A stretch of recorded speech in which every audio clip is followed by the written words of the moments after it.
This is my end portal. Yeah, it sucks. So today, I'm building the most insane end portal ever with a secret thing I guarantee you've never seen in hardcore Minecraft. Only a few other YouTubers have tried this, but I want to beat all of them. And to do that, I'm going to be making the world's largest end portal. Firstly, I'm going to build an outline out of some useless blocks to see just how big it's going to be. Okay, yeah, I may have designed this a little bit too big, and to make this even harder, I'm going to give myself a time limit of 7 days to complete it, because who doesn't love a good challenge? And if I fail, I'm going to have to delete my world. So because this project is so big, I have to break it down into 3 different phases, starting with phase 1, which is collecting all the resources I'm going to need. And we'll get the hardest one first. To be more clear, I need 40,000 endstone. With my fully enchanted pickaxe and a haste 2 beacon, I can get around 2 endstone every single second. Doing the math, that means I need to mine for just about 5.5 hours. No, there's gotta be a faster way to do this. There wasn't a faster way. But at least the hardest one is out of the way, which means we are now about 25% done. So let's just build a little platform next to where the portal is going to be so we can keep track of all the stuff we need. Next up is 7,000 warped blocks, which is going to take me to the nether to pretty much chop down an entire forest for all this wood I need.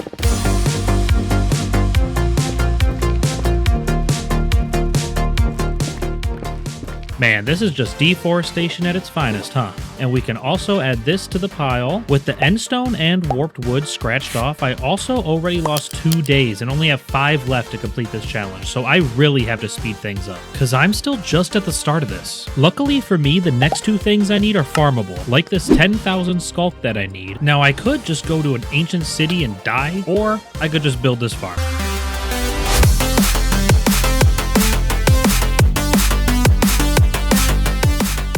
Now all I have to do is AFK this for like 10 hours overnight. This should be enough, I hope, which will once again add to our pile. You know, look at all this, it really makes you think just how much stuff this takes. And that brings us to the last thing on our list, which is dark prismarine. So I can just find an underwater temple, then after clearing out all the bosses inside, I can build a guardian farm above it to get all the prismarine I need. I brought everything with me too, so I can just get building.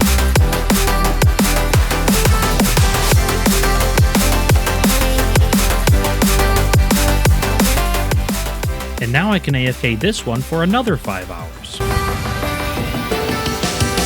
Okay, I completely forgot something. To make the dark prismarine, I also need 1 ink sac for each block, which means I'm gonna need 5,000 ink sacs. Right now, I have 17. Oh man, this is gonna set me back like a whole day. So let me just quickly build a squid farm and AFK this one for a couple of hours too. All right, perfect. With all this ink plus the shards from earlier, I can craft up the remaining bulk materials, and we can add that to the pile too. The rest of the materials I already have, but with all those blocks, it means we can finally start to build the frame of this thing.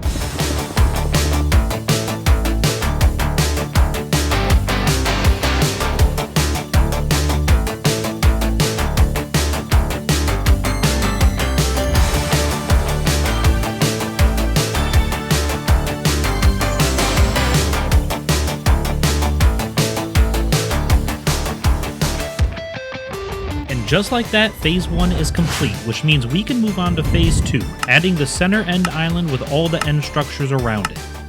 And I can't just have the end island floating above a birch forest, so I have to build a sand duper. It's pretty light on building materials, so we'll just quickly build it all the way up and AFK for a ton of black concrete powder, like 15,000. This is gonna take me a while. But with all that collected, now I can clear out the forest, which we all know I'm not chopping down every single tree. I'm gonna burn this to the ground.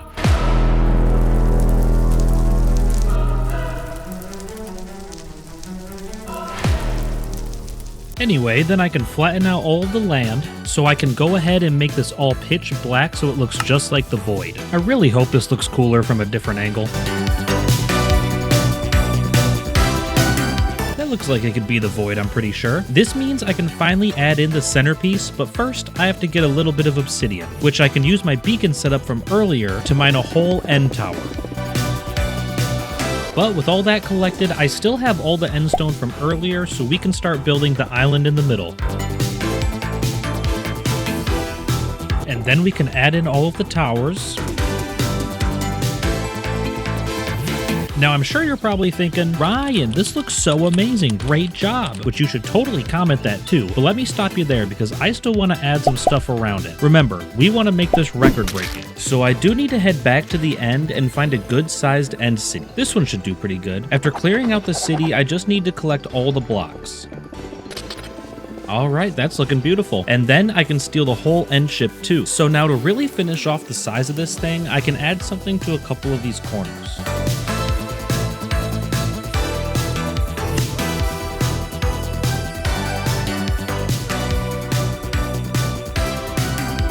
I wanted to add all these to make it look like the end is kind of exploding out of the portal, but I do have one empty corner and I want to know what ideas you guys come up with to put in there, so let me know in the comments. Now, if I was any other sane person, I could just stop here. We have everything that makes this a mega build, but this thing isn't even a working portal and I still have one phase left, which brings us to phase number 3, time travel. I know, it sounds a lot crazier than it is, but I have to get 2 specific blocks that I can't get in this version, and that's bedrock and end portal frames. And I really have to do this fast because I only have 1 day left in my challenge. So to get those, I need to build a super fancy time machine, and if I'm lucky, it should take me all the way back to 1.9, because all the way back in this update, we can actually get portal frames. So let's get a couple starting stuff real quick.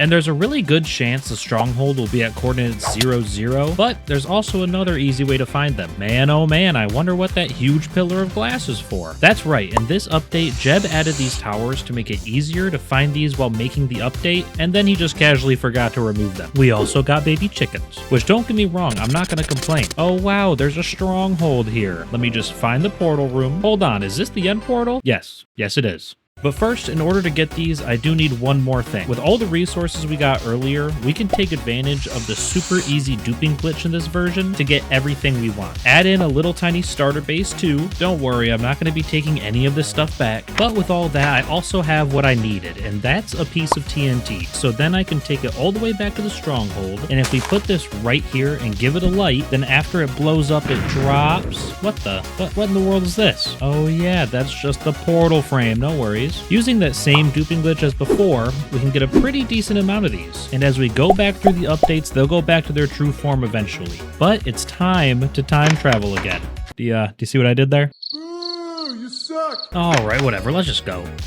All the way to update 15W47C, because in this update, we can actually get bedrock. Firstly, we need to make a nether portal. Oh my god, why does this take so long to mine? So we can go to the nether and get a couple things, like some blaze rods, some ghast tears, and some ender pearls. Okay, now we can make some end crystals and 12 eyes of ender. I think you probably know where I'm going with this one. And since we already have these frames, we could just build the portal right here. Let me kill this dragon in one hit for you guys. Yeah, there were no cuts there at all. It was one hit, trust me. But now we can get this egg to go through the portal, so this will tell us where the bedrock will drop. Let me just mark it real quick, and we can go back to the end, because if we place this crystal on the top bedrock like so, and place the other ones like we normally would, but on this very last one, hit it to make it explode, then it should have dropped the top bedrock piece through the portal. So let's go find out. And there it is, perfect. Wow, it's super weird seeing bedrock in your inventory. And after a quick duplication session, it's time to take it to the nether. This is because the only way to transfer items back to my main world is by placing them in the nether, writing down the coordinates, and transferring this nether world folder to my nether world folder. Then I can go to those coordinates in my nether and find all the items still there. But now I can add in the finishing touches to the main island, like the top of the pillars and a working portal right in the middle, which we can make this look even better by growing some mushrooms off of the side here to destroy the actual frame, and then we can surround it with bedrock to make it look just like the portal in the end. And we'll even throw the dragon egg right on top here to show the ender dragon who's boss. And just like that, our portal is up and running. So you have now seen bedrock and end portal frames inside of a survival hardcore world, which finally completes phase number 3. And this video was a ton of work, so if you could hit that subscribe button, I'm trying to reach 5,000 by the end of the year, and if you enjoyed this video, then you'll definitely enjoy this next one too.